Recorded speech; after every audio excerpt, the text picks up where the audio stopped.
you do all day, every day. I mean, I feel like everything. But again, to give the audience a bit of an idea. So my goal in life when I was in 6th grade was to be a labor and delivery nurse. So I knew exactly what I was going to do when I graduated from school. It's exactly what I did. I got my first nursing job about 23 years ago when the Hospitals of Providence was Sierra Providence Health Network at Providence Memorial Hospital. Sometimes I still struggle remembering the old name and switching them. And early on in my career, I decided that I wanted to be a certified nurse midwife. That's an advanced practice nurse who delivers babies. UTEP offered that program, and so I had started school for that. And we found out we were expecting our first child, me and my husband, and we had a bad car accident, put my husband in a coma for a while. But life pulls you in different directions. So I had to put school on the back burner. I had to work, had to make sure my husband was doing okay, and grow a child. So all of those things are, school can wait. Yeah. So life took me a different direction. I like to say one day someone suckered me into administration and said, you're already doing the job, you're running labor and delivery, just do it. Before I knew it, I really found that I enjoyed it, I loved it. Went to school and got my master's in administration, and I loved the operations side of the hospital, kind of what's the cooks in the kitchen. Right. And I was very blessed at the time. Eric Evans was our group CEO when he was here. Amazing man. And he took a chance on me. He said, do you want to go build a new hospital? And I had no idea what I was getting into, so I said, all right, let's do it. One of the hardest things I've ever done in my life, but probably one of the most rewarding. I was the first employee for over 6 months by myself, learning new construction terms. I knew the medical side, but I had no idea when I walked into the construction trailer, and I was like, I have no idea what they're saying. Yeah. I have my own set of terminology. So I was real blessed to be able to be promoted to the CEO 2.5 years ago, and to be able to now kind of lead the ship that I helped build is pretty amazing. But what I do every day is I try to work with our team, whether it's the techs, the doctors, our executive team, and figure out what is it that this group of patients we serve needs. What are we not providing? What are we not doing well? What are we doing excellent at? And what can we do better? So we sit and we always are doing that. And so when you open a brand new hospital, you have no idea who you're going to serve. You know you're going to serve patients, but you don't know exactly what type, what's our average age of a patient, who's going to come to us for services. We thought we knew our demographic, and we've watched it change as the community's grown around us. And so that's our goal, is to figure out what do we need and what haven't we offered yet, and that's what we continue to do. As the CEO, the thing that I've always told to everybody is, I could go to bed at night. I might be sad if I get fired because we didn't make enough money or the hospital wasn't busy enough, but I could never go home and tell my mom, and I always say that, I got fired because I didn't tell the truth or I did something unethical. And so that's how we try to run the hospital every day. So I get blamed for the bad, and I get to celebrate the good. So the hospital is on my shoulders, but I don't take a minute of that for granted. And I have the best team in the world. That's beautifully said. You really do. And it is, the buck ends and starts with you at the end of the day. And if you didn't have the Gus's of the world, sorry, I have to call you Dr. Martell. No, Gus is fine. And you have to call me Catherine. Gus is perfectly fine. All right, sounds good. Can I add something though? Absolutely, yes, please. So she's very humble, so she don't want to say this, but as an obstetrician gynecologist, her being a labor and delivery nurse, we joke about this now because in reality, I met a lot of patients too where she used to be a labor and delivery nurse. So the customary thing is to give orders to the nurse to admit your patients or get them ready for whatever. Well, now it's funny because it's funny if you do not treat those nurses well, you never know who they turn out to be. Now it turns out to be my boss, so I'm very happy that I was nice to her, such that we have that good a relationship. He says he was nice to you, but was he really? Oh, he was. Oh, yeah, thank God. He was. Yeah, you're just that guy. I mean, I remember you being that guy anyway. Yeah. So you were talking about you didn't know who you were going to serve. And I'm just going to throw this out to Gus. And again, ping pong, this is just more of a conversation versus a Q&A. But the people that you find yourself serving on that side of town, because you're looking almost, northwest. Correct. And it's just mountains, and then you got everything behind you. You're closest to me. I've been into your ER once. I've told this story once before, but I have a mailbox that's old, stuck my hand in there to get the mail, and there was Mama Scorpion with 100 of her babies in there, And I kid you not, I put it in there, Mama Scorpion planted on me, all the babies planted on me, and I was shaking and moshing. And it was just one of those things like, I've been stung by scorpions before, no big deal, you know, and I thought I got to work, all of a sudden you can't feel this, you can't, and then I'm putting my pin in my hand. And so I thought, I'm gonna go to the hospital that's by my house, because if something goes down, the ER was beautiful. I mean, it was before COVID, this happened back in February. I walked in there and it really, you were talking about the artwork. It was like a piece of art. Even the parking area before you walk in, the ease of being able to see you, who's greeting you. You know, it's all the things that we take for granted in the service industry, and this is a hospital. And on that note, me aside, that's my case study. I had to throw that one in there. But who do you find that you are treating more than other hospitals? So what is the difference? Sure. Interestingly enough, we are geographically located in a very interesting place, such that some of the most affluent zip codes are really close to the hospital, and some of the most financially challenged zip codes are close to the hospital. So in reality, I'm going to tell you that we serve every single, every demographic, every age category. Now, we don't have a pediatric unit, but our ER does get its pediatric patients. And then we are so close to New Mexico as well, such that with Chaparral, Anthony, Santa Teresa, all those places are being served by us because we are the closest hospital, even closer than Las Cruces, which being from New Mexico, I should say, patients being from New Mexico would normally go there, but since we're so much closer, that's why we serve that population as well.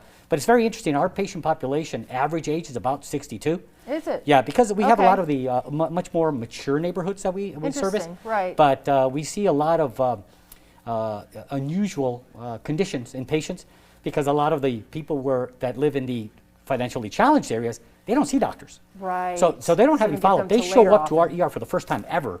And so we have those challenges that we were presented with. But it's very interesting. Again, some of the most affluent, some of the most financially challenged, every age, every demographic you can think of. And I think that we're positioned perfectly for patients who used to have to go from where they live now to all the way to the downtown hospitals. Right. We're 10 to 15 miles closer. There is a large area of land that didn't have any kind of coverage. So I was so excited when I heard that you guys are starting to build out there. It was fantastic. I had a technician that worked in our cardiac cath lab. One of the best technicians I've ever met. Such a good-hearted man. And one day I asked him, as we were taking care of a patient, and I went with the team to kind of look after the patient had their procedure done. And the team wanted to show me like the x-ray of the heart and how everything moves and where they fixed it, where it could be fixed, where it couldn't. And as I was talking to him, he told me, this is why I chose to work here. And I said, why? And his sister was in a tragic accident, and they were out far northwest El Paso. And she bled out en route on the way to a hospital that she could get to. And he says, if Trans Mountain was here at the time, my sister might have lived. And so that was such a touching story. And so when he became a part of our hospital, he cared about every person that came in there. He didn't just do it because it was a job. You could see that passion in him. Probably one of the best employees I've ever encountered in my life. And this is where, Tasha, you come in and you get to see the best and the worst of everyone. You know, you get to see them on their best and the worst days. And I'd like to talk about some of the best days because we all watch TV, we all have movies. It seems like there's always some kind of a medical show on. And I think that people tend to compare hospital life to what's going on, I'm going to say Grey's Anatomy, because that's what's, been out there for, I know, and it's a joke, and I say this because every time I say this to a doctor, they're like, nowhere close, I will admit I do watch it. Well, how can you not, and then you're like, and you got Dr. House. But when you're dealing with employees, what is it that you find, so this was a great story, what is it that you find your employees, why is it that they became healthcare workers? Whether it's nurses, whether they're, any type of doctors, what is it that you see as that person? Because we talk about medicine all the time, but sometimes it's nice to talk about the people behind the scenes that are real. And this was a great story that you were talking about. Your story is like, I knew when I was in the 6th grade that I wanted to be labor and delivery. What are some of the stories that you've heard from your employees?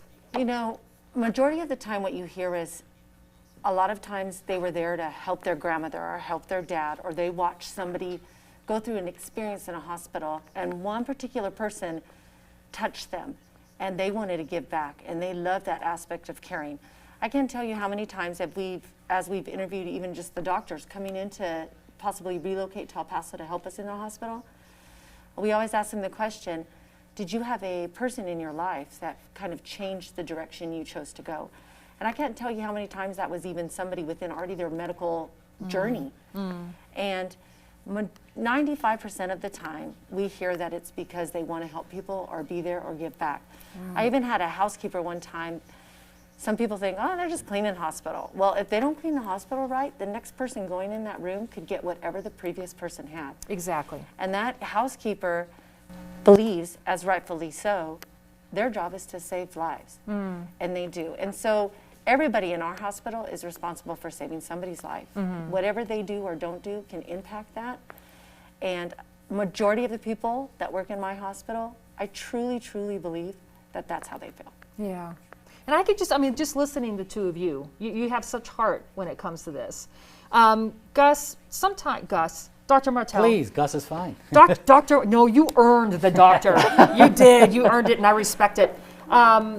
When you're talking about performance of a hospital, it always takes a while to get to, well, they've only been open a year or 2 years or 3 years. Talk a little bit about since 1917, dear Lord, since 2017. How has the performance been? And it's a tough question unless it's a good question. I hope it's a good question. It's a very good question. All right, so how has the performance been over the last 3+ years? So you are correct in saying that the performance doesn't really become obvious until well into your maturity. And I think we're kind of there. And Leapfrog, for example, is one of the entities that does grade hospitals, and we are Leapfrog grade A. So again, I think it's very important to know that the only reason that a chief medical officer, for the most part, has an active role within the medical staff is because quality is that important. They say quality, generates profitability. So the profitability is the aftermath of the quality. We want to provide quality, and once you get that quality, then everybody wants to come to your hospital because you got the best doctors, the best nurses, the best food, whatever it is, the quickest ER. And I want to say something real quickly, kind of as a tangent. Tasha was talking about, and you were talking about gross anatomy. So our ER physicians are very talented, but they don't do all the stuff that you see on gross anatomy. Right. I mean, they'll refer off to somebody who obviously has the specialist, yeah. exactly. But no, the quality piece is probably, and arguably one of the most important parts of a hospital's ranking, rating, and how people look at you. Everybody has a very narrow scope, but if your quality is good, the patients will follow because then they'll tell all of their family members. And so we're very cautious about that. We have patient satisfaction scores that are probably above and beyond most hospitals here in El Paso. We have quality scores. We have our medical record keeping. Everything is all important. It's all integral because, for example, if you don't have your medical record done, how does a person who's going to read that medical record after you've left know what's going on with the patient if you didn't write an appropriate note and a timely note? So all of those pieces of the puzzle have to be put in place, and I always kind of boil it down to mathematics. One is a whole number, but 0.999999 is not no longer a whole number. So therefore, everybody has to do their 0.00001 to get to 1. 1 means unity. 1 means 1 is a collective body of individuals going in the same direction towards the same goals. And I think that every person, like she said, the person who's cleaning, the person who's transporting, the person who's cooking the food, the person who's registering you, the person who's keeping the hospital grounds safe, they all play that integral role. Right. And we can't get to 1 unless every single one of those people do their piece. But quality is of utmost importance to every hospital in the entire nation. And everyone that goes to that hospital wants to know that. So nicely explained. And Tasha, we're starting to get quite a few questions in from the audience. Thank you, our year 1 students over there. Tasha, I want to ask you before we go into some of these questions. You had said earlier that you were the first employee, and so you were hanging out in the construction cubbyhole, so to speak, or but you probably had your own. Did you have your own? I had my own trailer. You had your own trailer. Yes, I did. Check you out, coffee machine, microwave, the whole thing. On that note, though, so this hospital's 2017. Yes. There's a lot of new stuff. So what I'd like to ask you is, what is new in that hospital? What is it that you maybe had some say over? I know there's architects and people that specialize in creating hospitals, but what was some of the cool stuff that you knew was going to happen, was going to go in, that you were excited about prior to the opening of the hospital?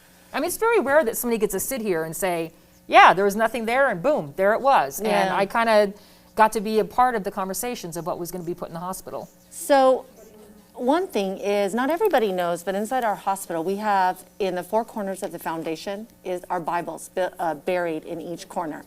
And I can't take 100% credit for that. Sally Deitch, who opened our East Hospital along with Monica Vargas, she shared with me, do that. It brings good thoughts and warmth. Good mood. And so I said, okay. So that's what we did. And I feel it when I'm in there, and I feel it when you walk around the hospital. I think you feel it without even knowing it was there, as Gus did it. The other thing, it is 289 pieces of artwork are in that hospital. And you might like some and you might not like some, but you can blame or thank me for those. And I painstakingly went through and said, this doesn't look like it should be on the women's unit. I don't like it. Give me some more samples. The piece of artwork that's hanging in our lobby, and we'll probably see it later. In fact, Gracie, if you can cue that up. And we'll it took get to that 3 of us to actually select that. Sally, Nico, who was the former CEO, now the CEO of the hospitals at Providence. I mean, when we saw an example of what this artist out of Albuquerque could do, we fell in love with that, knowing that we had that big, wide open space. Right. And so he said, well, what do you want for the color theme? And we thought something that reminds you of the sunset, the mountains, the desert, and not one piece of that is the same. And he came in and hung it all himself. And it just fills that space perfectly, and it's very calm and relaxing. Pretty much every section of that hospital is. But as you walk through there, and then Hal Marcus also built the painting that you can kind of see on that wood wall. It was not there at the time. He painted that for us. Oh, wow, okay. And it is a collective painting of El Paso and Juarez and everything that makes our border city what it is today. And when you see it, there's little aspects when you go in there and you're like, I wonder who that person is, or I know what that is. And it really reminds you of why our hospital's there, and it's to bring the community together and grow the physicians. Gus kind of alluded to one thing about the quality, and I just want to backtrack on that. The reason for quality is patients expect good quality when they go to a hospital. Right. They want good service, and everyone's expectation of service is very different depending on your expectations. But the quality component, as we mentioned that we have 2 medical students here, we're training doctors. Right, exactly. And we want to make sure that everybody in our hospital is training to be a physician the right way, or training to be a nurse, or training to be whatever it is in the medical community that we help support. And so that's another reason why it's so important that we put quality first, because we want everyone to know we try to do the things the right way from the beginning. You know, it's interesting because one of the questions that just came in from the audience was, where do you see the hospital growing in the next 5 years? You kind of just touched base on that. And the question specifically is adding any additional units, any buildings, any clinics. And I don't know who wants to answer that. I feel like you're a building gal. So any additional units, buildings, clinics. So explain too that when you drive by, you have the hospitals of Providence building. Okay. And then you've got the Texas Tech, then you have the... It's a medical office building. That's the medical office That's building. occupied mostly by Texas Tech. But there's some Okay. tenant-employed physicians, correct. and there's also some community-employed physicians in there as well. Okay. But Is it like an extra arm of the hospital? No, is it is completely not. separate? We own Completely the separate, land, but just we happen do to be... not own the building. Gotcha. Okay. But the hospital was built very similar with the concept of our East Campus. It was built with the idea of being able to build 2 additional towers. So Okay. East Campus has already built 1. They're almost ready to build a 3rd one, if you could believe it, how crazy Wow. and busy it is out there. But 79911 is the fastest growing zip code now in El Paso. And that's exactly where our hospital sits. So we, on our 3rd floor, which is our telemetry unit, we have a shell space up there that could fit anywhere between 20 and 30 beds, depending on the type of bed we decide we need up there. In addition, we have plans, we can stagger our growth. We can build, we have already, COVID kind of changed the dynamics of healthcare, but prior to COVID-19, we were already thinking, I think we need to make a bigger ER. Wow. We've already taken care of over 100,000 patients through our ER, and we haven't even been open 4 years yet. 100,000 patients in the ER. Yes, and Okay. so we have a 15-bed ER, and so one of the easiest things to be able to prove that you need to make a little bit bigger is the ER, and we are pretty much almost at that point. So there's different ways you can grow it, and the hospital was built with the idea of being able to do that. Right. And that's, again, looking ahead, which is fantastic. Question here, I'm going to start questions from the audience here. I'm throwing this out. Gus, it's just your turn. If you want to throw it to Tasha, you can. Sure. Regarding the hospital, what type of cases do you handle, such as strokes, or is it OBGYN exclusively? So let's absolutely right now correct that, because yes, you are an OBGYN. That just happens to be your specialty. That's correct. But you are the medical officer. But talk about all the cases that you handle. And I, again, that's a whole bucket full, but maybe the top 5 to 10 cases that you see at the hospital. Yeah, so probably the easiest way to answer that question is what we do not do. Okay. And we just don't do any interventional neurosurgery. Neurosurgery. Okay. So that's our Sierra campus. Okay. So anybody who comes in with the need for a neurosurgical intervention, that would probably be sent over to Sierra. Gotcha. We don't do open heart surgery, but we do thoracic surgery. And then we do everything below that. So gastroenterology, pulmonology, we do orthopedics, a lot of orthopedics, urology, general surgery, obstetrics and gynecology. We deliver babies. So we do a lot of outpatient. So literally almost anything other than those 2 things I mentioned is what we actually do. And I'll tell you the truth is, I think that if you were to ask me which are the 2 product lines or multiple product lines that are doing super well and that are somehow taking a grasp, is robotics.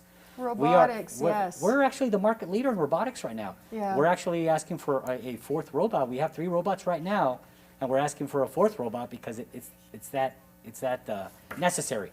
So we're Okay. busting at the seams with regards to robotics, and we're talking about robotics for general surgery, for urology, for gynecology, and also for orthopedics. We have the only Navio in the city as well. So I think that the robotics is a very big product line, and that spans a lot of the specialties. But there's literally everything we do except open heart surgery, Right. as well as interventional neurosurgery. Okay. Nicely expand. And Gracie, we've got the folks in the control room. What I'd like to do, Gracie, is start the photographs from the very beginning. And what we're going to do is talk through these photographs, because we're already half an hour into the show. Believe it or not, that happens so fast. Good. I know. So I want to make sure that we get these, because I have very specific questions for you, Tasha. Alrighty. So there will be a photograph in a moment that shows the entryway into the hospital. And again, these are going to be in the order that we kind of looked at before the program started. So this, Tasha, this one's yours because you saw that going up. And so that's the entryway into the hospital. Next slide. So this is That's the the front entryway. Ah, That okay. last one was, Gotcha. if you were to come to our ER and somebody needed to drop you off, that's where they would drop you off at. Okay. Can I make mention of one thing here? Yes. When you were talking about building the hospital, one of the things that people notice immediately upon entering is all the natural lighting. Yes. This place is just Yeah. chock full of natural light, which in reality makes it look so much brighter, so much more energetic, and you could see all the windows there, and it's a beautiful lobby, but it's natural lighting, not artificial lighting. And you're right up against the foothills of the Franklin Mountains. You know, there's a beautiful shot in here later on too. So next slide. See, there's all the skies. Again, all that glass, beautiful. I know this is like show and tell right now. We're going on a That's field okay. trip. You can show her off. We saw that one. There's a lot of Tasha's art, so to speak. Do you have any of your kids' art up there hanging somewhere? No, I do have some in my office. We have high school Okay. art though. High school art Goodness. around where the auditorium is. We do. Oh, good. And that Okay. is kind of how, as I mentioned earlier, the Hal Marcus picture came to fruition, is he teaches an art class with some Canutillo High School students that have special needs. And they did some art, and they are displayed in our hospital, and they had an art show. And during that art show, one of the kids did something that reminded him of a Hal Marcus piece. And Hal and Nico started talking, and Nico said, I have this blank canvas, and it's just missing one thing, a piece of art. Oh. And so we kept it a secret. Yeah. But Nico and I could go to Hal's studio, and he would talk us through it and walk us through it. And it was one of the most amazing processes. So let's Ever. talk about who Tasha's talking about. This is Nico Tejada, who is was like one of the first CEOs of the Trans Mountain campus, Yes. but now he's like big boss of everything. I'm a big fan of his as well. So that's one of those situations as well. And so if we can go, I'm sorry, we can go to the next slide now. I know we just start talking. I know. There we go. There's one of the, so what does this room specialize in? This or room one of is the- an ICU or an intensive care room. Okay. That's what that room is right there. Yeah, and look at the views. I And know. there is not a room in the hospital that doesn't have a phenomenal view, truthfully. Nice. Beautiful. Okay, Gus, is this you? Yeah, that's Okay. the interventional radiology lab. Okay. And if you could see through those windows, there's actually like a command central. On the other side of that is the cardiology lab, the cath lab. So state-of-the-art equipment, no question about it. And this room could also double as another second cath lab. Oh, very nice. Okay. And this? This is an OR suite, just a general OR suite that's inside of our ORs. Appears to Okay. have an orthopedic bed in there. Sometimes those beds are made specially in order to be able to mobilize patients and put them in the I was right going to say, position. you can actually move somebody Correct. sideways or upside down. It looks like that's the type of mobility Correct. you can have there. Excellent. And this is just a regular patient room. Okay. Enormous. They're beautiful. This is, yeah. sorry Gus, No, go this ahead. is one of our labor and delivery suites. And when You we need something that calming when you're giving birth to a You baby. do. Oh, goodness And gracious, I will love tell it. you, when I was designing the head wall, which is what's behind the bed, it's got a lot of texture in it, but that was during, believe it or not, one of the bigger snowstorms El Paso has had. And that was in the winter of 2015, going into 16, if you Okay. remember. And they couldn't get Oh, here the big to, freezes of 2016. Yeah, okay, I know exactly what you're talking about, yeah. so they couldn't get here to show me the samples. So Oh. we were doing this all online. She was saying, I was like, oh, I don't know if I could trust it. So I was pretty nervous when I said, let's just go for it. My gut's telling me to do it. And it came out very nice and relaxing beautiful. in there. You know, one of the coolest things that you probably can't see on this picture or any of the other pictures in the rooms that we've seen is this thing called a whiteboard, which is a communication piece between the patient and the nurse, where on that whiteboard is everything written, the medications, what to expect later, the meals, your nurse, your tech, the phone number, all the things that are critical for that patient to know and stay in communication with his family and with his nurse. And it tells critical pieces there like what's important to you, what's the most important thing, what do you want to get out of this hospitalization. So it's a critical piece of information that the nurses use to communicate with the patient. And they're typically on the side or in the front, but just that the shots that you're getting don't show that, but that is literally a very important piece of Oh, every I'm single room sure. that we have. Yeah, and they can always see what's going on. Nice. Okay, next slide. I don't know what the last one is, though. Okay, here's a reception area. This is a nurse's station. This is actually in our recovery room. So after you have a procedure, whether it be in the surgical suite or in the cath lab or GI procedure, you would come in here to recover. That's Okay. what that room is right And there. I've been Gotcha. a recovery patient there. This And is you our, what? Yeah, I've been a recovery patient there. You've been a recovery Yeah. patient there. Yeah. Oh, see, I love both perspectives. That's good. Okay. this is our ER waiting room. Okay. Blue, calming blue. Nice. And next shot. I think that might be the last one. I think it might be. That might be the last one.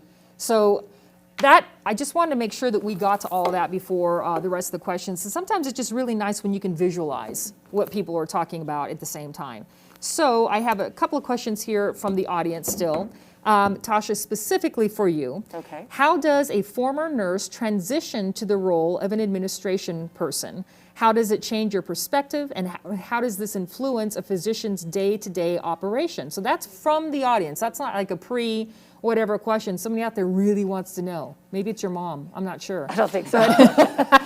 Well, so how do you transition? It's not always the easiest thing, and sometimes I have to remember I don't provide care at the bedside anymore, but the decisions I make or do not make could directly impact Oh, yeah. people's ability to care for patients. So I always have to think about that. So I do still, I hope, provide value, just not in the same aspect I did anymore.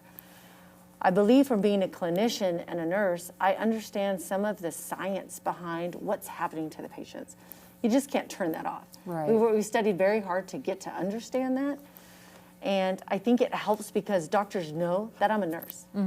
And they speak to me many times that they understand, I understand the clinical component. And I hope the physicians that have had a chance to work with me know that I care about the patient. I care about the people providing care.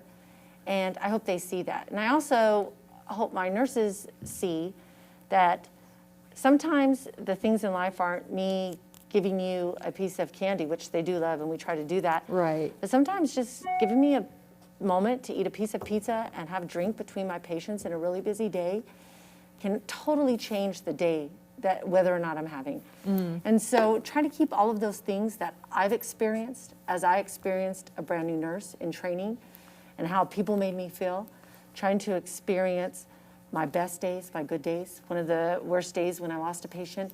All of those things I think make me and a good administrator, because I have been there and I have seen loss and I have felt it and I've had to help people through it. Right, right. And that makes, and you know, Dr. Martell was talking about the board. You know, that's one part of communication. I work with the El Paso Community Foundation. That's my real job. I do this as a volunteer, and there are 2 nurses who really want to figure out how, what Tasha's talking about, how to make the healthcare workers within any hospital have that break, have that resting minute for a second. And it's not just outside the door, you know, have a big room to do that. So that makes a difference when you have a boss, an administrator, someone who's leading the hospital that understands that there's got to be a lot of emotional stuff that's going on. And I think a lot of times we forget, and I'm even guilty of this. I was a bedside nurse many years ago, but we think we know what people want, and it's so important for us to remember to go and ask. Yes. You know, for example, our staff that are taking care of the COVID patients, we were delivering food to them, but once we asked them, that's not really what they wanted. They were like, enough with the carbs. We would like salad and we would like veggies and fruit. And so sometimes you just have to stop and think, we think we know what's best, Yeah. but let them tell us what they want. Yeah. And give them the platform to be able to do that. Nicely said. Gus, Dr. Mortel, I'm going to send this one your way. The healthcare field is rapidly evolving, and you guys are writing these questions beautifully. Let me just say, high five to you.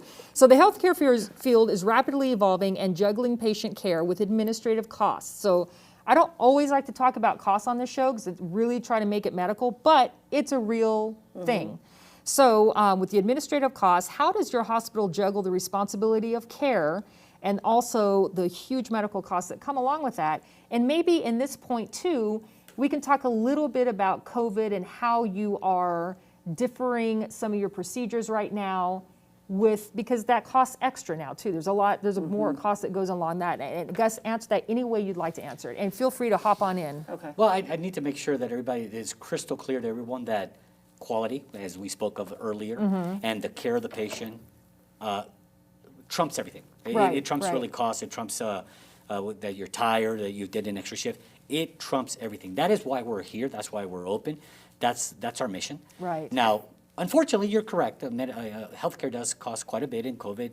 There's a lot of expensive drugs that are being used in the treatment of COVID and a lot of experimental stuff. But I'll tell you that I don't know that anybody's ever lost their sight of the Right. fact that cost is secondary to I need to take care of you. I need to take care of you the best, most effective, compassionate way that I possibly can, and that's what you do. Now, that it turns out costing whatever it costs, that's another matter. But those things are also negotiable. They're somehow it always works out. Right. Nobody has lost their house as a result of it. It's a very difficult dynamic. And truth be told, I think that's a very good question that we should have asked somebody like a CFO. Right. Which we have a phenomenal CFO, by the way. And he always works well with patients. Sometimes we have to do a lot of free work. Yeah. The doctors do a lot of free work. The nurses do a lot of free work. It's who we are as healthcare workers. I think you asked that question before. I think the common denominator of people that go into healthcare, they want to make a difference. Right. And I don't know that has a price tag. It's just you want to make a difference, and then you also make a decent paycheck as a result of that. But cost is a difficult thing because most of the complaints we get are not about that you did or didn't take good care of me. Right. It's this costs so much.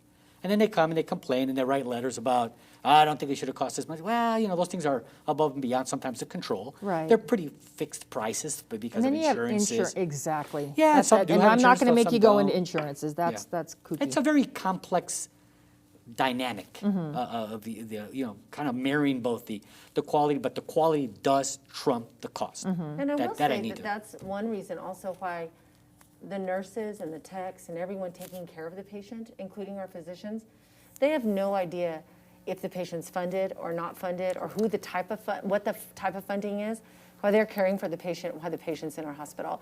We have separate people that register patients, even in the ER, so that the staff don't have, or the patient doesn't feel like the staff have a different perception of their ability to pay. The staff doesn't care. They didn't choose Right. to do this on your ability to pay.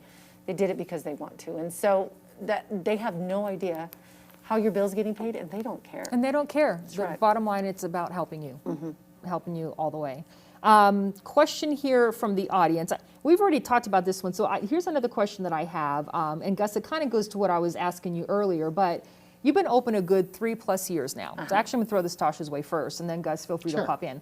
But open 3+ years, you were saying, I think before the show, we thought we were gonna be doing a lot of this, but it turned out that we're doing a lot of this. What are some of the services that you see have grown rapidly within your specific area, within the Trans Mountain campus, compared to what you thought or compared to what other hospitals have been seeing? Okay.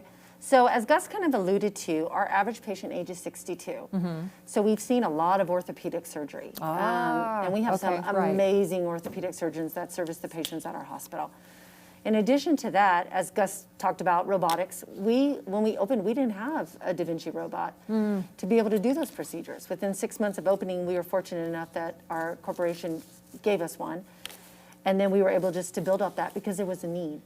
But last month in July was the record number of deliveries that we have had of newborns in our hospital. Oh, yeah. And we've also built a NICU that opened up in March. Huh. And so with that said, that one's coming. As we've talked to developers around the area, new homes are coming up, and they're coming up fast. And typically with new homes, you see younger families. True. So we do anticipate that service line growing next. But we also see a decent amount of assisted living centers right around our area, and those continue to be built as well. So we are going to probably continue to take care of both spectrums of life as we continue to move forward. And I think that's amazing, as the whole purpose of building the hospital was that we don't have enough physicians in El Paso. Exactly. And partnering with Texas Tech for the teaching mission. Our first residents are going to be starting next summer, which we are very excited about. But they're going to be able to really get a lot of learning. As he talked about our diverse patient population, they're going to be able to have all of those encounters in our hospital. So it's going to be a really neat situation for them to learn, where they might not always get that experience everywhere else. So Gus, on top of what Tasha was saying, so you as a doctor right now, pretend you're not the head honcho of the medical associate or medical area there, but what is it that brings you as a doctor? What makes it attractive for you to be, for example, on Trans Mountain campus or in El Paso or et cetera, et cetera? What are doctors looking for? You had a great point that I feel like we're constantly recruiting or trying to recruit doctors to El Paso. Thank you, medical students, for, and I think, and after the show, this is what we usually do. It's off the cameras, but often the medical students will come over after the show and we'll just kind of chit chat. And that to me is some of my greatest learning. Where are they coming from? Do they plan on staying in El Paso? Do they plan on staying in this area? What are their areas of study? As a doctor, take that anywhere you'd like to take it. Is a plea to people who are interested, and also to explain to people what it is that you're looking for as a doctor, where your quality of life comes in. Correct. It's real simple. It's the ability to make a difference. Like I said, was the underlying kind of common denominator, if you will. But more importantly, it's serving the community. There is a need. There is an opportunity. There is a vacancy in that area, because in reality, the way northwest part of El Paso doesn't have the number of doctors that, for example, somewhere around the downtown area or the Far East area. So this is an opportunity for doctors to grow, to provide, to participate, to involve themselves, to engage themselves.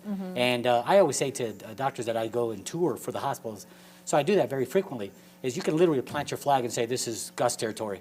I'll be the first obstetrician gynecologist here, or the first endocrinologist, or the first bariatric surgeon. Whatever it is that your specialty is, there is room for you at Trans Mountain. And I'll tell you, the fact is that we're actively recruiting, both through the Tenet system, which is the TPR system, as well as through Texas Tech. Okay. There's right now, I want to say, some vacancies still that Texas Tech was supposed to recruit somewhere in the neighborhood of 48 doctors. Oh, goodness. We're at about 29. That's a good number. Okay. We're at about 29, so we still have another 20 to go. Okay. So we are still actively, and I participate in that a lot because I interview almost every doctor that comes in.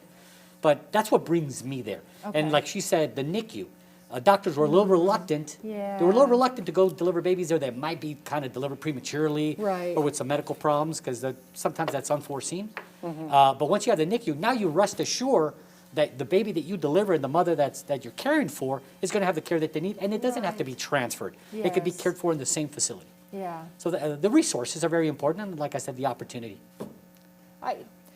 I'm a mommy. The NICU, I have a very close friend of mine, 3 months early, the baby was born. So yeah, that makes a huge difference too when it comes to that area. What do you feel? I'm just going to ask this one more of Gus. When when doctors are coming from outside of El Paso, what is it that you have found that they say, oh, I like this about El Paso, or I like this about El Paso? Well, one, I think it's the opportunity. We are so, we have probably half the number of doctors at Austin, and we're about the same size city. So I think the opportunity is big, but the ability to make a difference. I'm going to go somewhere where they really need me. Right. And I'm going to be able to showcase my skills. Right. The other thing that really attracts people here, believe it or not, is the people. Yes. The people are so I hear friendly. that Totally all believe the No, time. that literally, that and the Mexican food probably are tied for first place Yeah. as to what brings people here. They love the people. They're so nice. They're so genuine. They're so giving. They're so forgiving of their physicians, and it's just they have a admiration for their physicians here. I mean, we don't have any professional football, baseball, basketball teams. Right. So I mean, physicians sometimes are kind of looked at as celebrities. Right. I mean, I can't go to Walmart without somebody, you deliver my baby and you deliver all these 3 kids here. Right. So that's kind of a cool thing. But the people bring the doctors here, keep them here. Yeah. I think the weather is a plus. We don't have any of the major catastrophes, if you will. And I think overall the opportunity, the fact that I can build my practice here and I can Yeah. build it rapidly. And you Right. know what? These people need me, and they're good people. And I feel like El That's what I Paso has just been going through this beautiful renaissance. And again, I work with the Community Foundation, El Paso Community Foundation, so I feel like I'm involved with all that. So I feel like sometimes I have tunnel vision of what's happening downtown and all the new stuff that's Sure. going on. So part of what we sell too is like we want to bring, stop brain drain, number one. Thank you very much for staying here.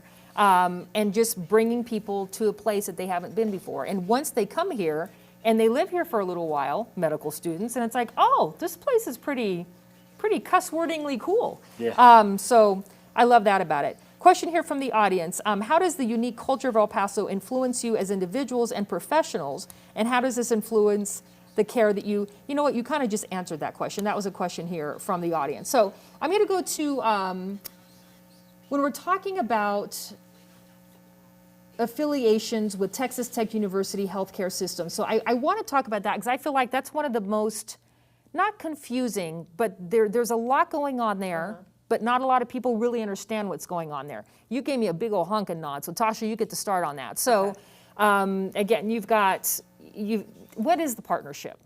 So the Hospitals of Providence, we own and operate the hospital. Right. So that is a tenant-owned hospital. Okay. Texas Tech of El Paso, Health Centers of Science of El Paso, they are the sponsoring institution for the residency teaching program. Okay. So they own and operate the teaching program, and we provide them a place to do it. Okay. And as we've worked through this journey together, we've been working for a long time on this. The decisions Texas Tech makes and the decisions that we make from the Hospitals of Providence, we always have to keep each other in mind, Right. because they actually impact each other at the end of the day. And moving forward, the common goal, the whole reason why our hospital was built, as I mentioned earlier, was to provide more physicians in El Paso. UMC does a great job of doing that, and we need more places to be able to grow practice. and train those physicians. So the concept of this hospital was created. And 65% of where physicians do their residency training, they typically will stay in that city. And we hope to have, give or take, about 100 residents once we're fully up and running. So 65% of those that we can continue once we are at a mature level, that's a pretty nice give back It to our is. community, which is well needed. And what we've also seen is a lot of our students and physicians that have trained and gone off to do a residency somewhere else, but their family's still here, Yeah. they're coming back. Agreed. And so that's pretty awesome. And so when we see it, and sometimes when we get to meet their parents, when they have an open house for their office, when they set it up, their parents thank us. Thank you for bringing them home. Right. So, Yeah. and it's really nice that they were able to be part of this and see it and one day know, I might be able to practice there. And our first medical student, actually, we got to go and see when he had his match day. And if you've never witnessed a match day, it's probably one of the most exciting. Wait till you guys get to be there for that. It is the most exciting thing. And what's exciting for us is the next match day someone's going to match at our hospital. Yeah. And so we got to experience it the last couple years. This year it was remotely, and so they didn't get to probably have the same experience. But the 2 years prior to that, the amount of energy in that room, you cannot describe it. It's almost like the day you give birth. Oh, right. Everyone is on pins and needles, and then boom, a clock goes off, and they find out where they're going to be able to do their residency. A unique experience. So with that said, that just goes back to why the hospital was here and kind of our partnership. Right. That we are here to work together to make sure that not just physicians, but nurses and techs and pharmacists have a great place to train and become professionals and give back to our community. And El Paso just kind of lends itself to that. Gus was talking about that too. It's the people, you know, and that's part of it. We're all people. We're all El Pasoans now, but it also helps out with the beautiful, the kumbayas that come along. Can I mention one thing? Is that I'm a perfect example of that collaboration, if you will, that marriage that Texas Tech has with Tenet. Yeah. Because I'm actually hired by Texas Tech. I'm a Texas Tech physician. Ah, okay. And but I literally work right next door to Tasha. Yeah. For 365 days a year, I report to the hospital. Right. I report to Tasha. I've got two bosses, Tasha as well as Dr. Lang, Yeah. from the president of the university. But I am their employee. I'm a Texas Tech employee, double branded. I don't know if you can tell. I can. But I'm double branded. Right.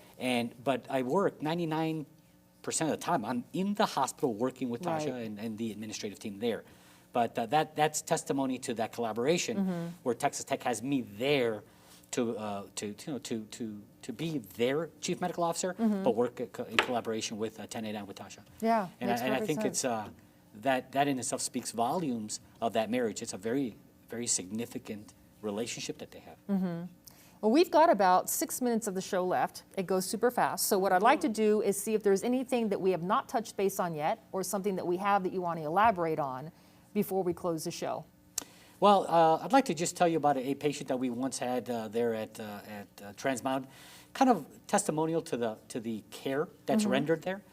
Early when we first got started, what happened is there was a patient that came over from Mexico, from Palomas, Mexico, and winded up, it was life flighted into our hospital. That individual stayed there, and this is not an exaggeration, about 82, 83 days in our ICU. Goodness. Had In the ICU? In the ICU. Never left the ICU. Went to the ICU, never left the ICU. And had probably, undoubtedly, 20, 22 operations because of how severe his condition was. He had 22 visits to the operating room and operation. Successful discharge, but never once. This man was absolutely not funded. Was not funded. Oh, and for wow. 82 days, our nurses, get this, they even went as far as making a collection because the sisters that would come and visit him didn't have a place to stay, didn't have anything to eat. Oh, So they would collect food and give them little credit cards for them to go get food, go to Walmart, buy groceries. It was just an impressive thing. It's one of the only times that I actually cried as a physician, not practicing on this individual's case, Right. but just seeing the literal admiration and love and hope that they had, and that the nurses went above and beyond their way, that they even nicknamed the guy. They nicknamed the guy, and it was just they had a parade when he left. It was just an amazing thing to me, and I was like, wow. wow. I Yeah. literally looked up in the sky and just said, this is cool. I've done some Yeah. cool things in my life, but this was a cool thing that I witnessed. And it's also about the leadership and Right. the culture of that facility. Well, it's the moments of joy. I really think the older I get, it's the collection of the moments of joy that we have, and that's a long moment. 82 days is a long moment, but in the span of his life, it's pretty small, but fantastic. Tasha, how about you? Anything that we haven't touched base on you'd like to talk about? I think if there's one thing, and Gus kind of alluded to it, is the quality. Since our hospital has been open almost 4 years, and nobody wants infections, but we Right. have not had a single catheter-associated infection. That's a really big deal. Oh, that is a big deal. So if anyone wants to go look that up, you can online and see how common it is in hospitals. We have not had one. We have not had it from a Foley catheter or an IV catheter since the opening of our hospital. And that goes to show the care of the people providing, whether it's from the physician to the nurse to the tech, to everybody from our infection control practitioner who walks around to make sure that everyone's doing what they need to do. It really goes to show back to the quality. And that's just something that we're really proud of because you don't get to hear that every day. And again, it's one of the small things that turn to a really big thing when it comes to hospital care. And speaking about those employees, though, Tasha, I will tell you too that you mentioned the infectious preventionist, phenomenal. As is our director of clinical quality management, phenomenal person, involved in every aspect of patient care. Our patient safety officer, our compliance officer, they all take their job super serious. But our quality department rocks it. They really Somebody's rock it. hiring the right people. Since day one. And I know I called it my hospital earlier, but it's really hard not to when you were the first employee, and I got to see You the know first what? It beam is your go up. hospital. And so I think even in 10, 15 years when I swing back by and I'm not Yeah. working there anymore, I'm going to be It like, will oh, still there's be my your hospital. It will forever be your hospital. It will I be. respect it. I want to give out some websites really quick. If you have any questions about Hospitals of Providence, it would be www and the word the, so thehospitalsofprovidence.com. And also, if for some reason you just got to the show a little bit late and you want to watch the show again, you have to tell Mom. You can go to PBS El Paso, so www.pbselpaso.org, and you'll be able to find it in there. There's several local shows that you can see. Go to watch, go to local programming, you can get it that way. And then also for the people who have been sponsoring the show for 23 years, the El Paso County Medical Society, that's epcms.com,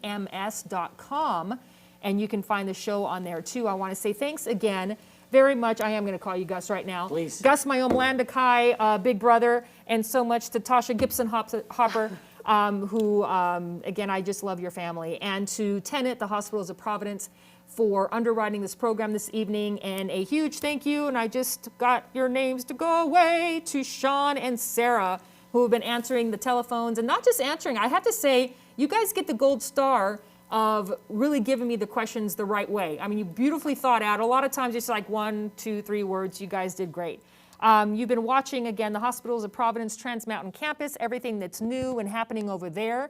Thank you so much for watching. I'm Catherine Berg, and this has been the El Paso Physician.